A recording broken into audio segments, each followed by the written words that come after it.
সিরিজের প্রথম ম্যাচে দারুণ জয়ের পর ফুরফুরে মেজাজে আছেন বাংলাদেশ ক্রিকেট দল। নেদারল্যান্ডসের বিপক্ষে এবার সিরিজের দ্বিতীয় ম্যাচে মাঠে নামছে বাংলাদেশ। জিততে পারলে এক ম্যাচ হাতে রেখে সিরিজ জয় নিশ্চিত করবে টাইগাররা। প্রথম ম্যাচে বেশ দাপুটে এক জয় পেয়েছে বাংলাদেশ। ডাচদের তেমন একটা পাত্তাই দেয়নি টাইগাররা। ব্যাটিং, বোলিং, ফিল্ডিং তিন বিভাগেই দাপট দেখিয়ে জিতেছে বাংলাদেশ। ব্যাট হাতে উজ্জ্বল ছিলেন দীর্ঘদিন পর দলে ফেরা সাইফ হাসান। বল হাতেও স্বীকার করেছেন জোড়া উইকেট। দ্বিতীয় ম্যাচের একাদশে নিশ্চিতভাবেই থাকছেন সাইফ। দলে লম্বা সময় পর জায়গা পাওয়া আরেক ক্রিকেটার নুরুল হাসান সোহান প্রথম ম্যাচের একাদশে ছিলেন না, তবে দ্বিতীয় ম্যাচের একাদশে থাকতে পারেন সোহান। সোহানকে জায়গা করে দিতে একাদশের বাইরে চলে যেতে হতে পারে তাওহিদ হৃদয়কে। বোলিং ইউনিটের দুই স্পিনারের মধ্যে একজনকে বসিয়ে খেলানো হতে পারে নাসুম আহমেদকে।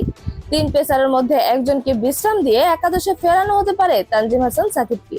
বাকি জায়গাগুলোতে আগের ম্যাচে খেলা ক্রিকেটাররাই খেলার সম্ভাবনা বেশি। সিলেটের রান প্রসবা উইকেটে আগে ব্যাট করলে তুলতে হবে বড় রান। ব্যাটিং এ নিয়ে এতদিন যে চিন্তায় ছিল বাংলাদেশ, প্রথম ম্যাচে সেখান থেকে পরিত্রাণের কিছুটা উপায় দেখা গেছে। টাইগার টিম ম্যানেজমেন্টে নিশ্চিতভাবে স্বস্তির সুবাতাস বইয়ে দিয়েছে সাইফ হাসানের 19 বলে 36 রানের হার নামানো ইনিংস। সেই সাথে অধিনায়ক লিটন দাসের 50ও স্বস্তি। ওপেনিং এ তানজিদ হাসান তামিম এবং পারভেজ হোসেন ইমন তো নিজেদের জায়গা এবং জুটি পাকা করে রেখেছেন আগেই। আইসিসির ইভেন্টে জায়ান্ট কিলার হিসেবে খ্যাত নেদারল্যান্ডস প্রথম ম্যাচে সেভাবে লড়াই করতে পারেননি ডাচরা। দ্বিতীয় নিশ্চিতভাবেই ঘুরে দাঁড়াতে চাইবে তারা, একদমই ছেড়ে কথা বলবে না। চোটের কারণে কিছু ক্রিকেটার দলে না থাকলেও যারা যথেষ্ট শক্তিশালী। কন্ডিশন, উইকেট বড় চ্যালেঞ্জ, তবে সেই চ্যালেঞ্জ উতরে দলকে সাফল্য এনে দেওয়ার মতো ক্রিকেটারও আছেন ডাচদের শিবিরে। বাংলাদেশকে তাই যে কোনো সময় চ্যালেঞ্জ ছুড়ে দিতে পারে নেদারল্যান্ডস। আগের ম্যাচের একাদশ নিয়েই দ্বিতীয় ম্যাচে মাঠে নামতে পারে ডাচরা। বাংলাদেশের জন্য এই সিরিজ এশিয়া কাপের আগে প্রস্তুতির সিরিজ। ডাচদের জন্য 2026 টি-20 বিশ্বকাপের আগে উপমহাদেশের উইকেট কন্ডিশনে মানিয়ে নেওয়ার সুযোগ। দুই দলই বড় টুর্নামেন্টের আগে নিজেদের প্রস্তুতিতে সর্বোচ্চটা ঢেলে দিতে চাইবে।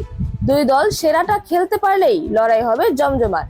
সিলেট আন্তর্জাতিক ক্রিকেট স্টেডিয়ামে বাংলাদেশ সময় সন্ধ্যা 6টায় মাঠে গড়াচ্ছে বাংলাদেশ এবং নেদারল্যান্ডসের মধ্যকার 3 ম্যাচের টি-20 সিরিজের প্রথম ম্যাচ। বর্তমানে সিরিজে 1-0 ব্যবধানে এগিয়ে আছে বাংলাদেশ। দ্বিতীয় ম্যাচও জিতলে এক ম্যাচ হাতে রেখে সিরিজ জয় নিশ্চিত করবে টাইগাররা।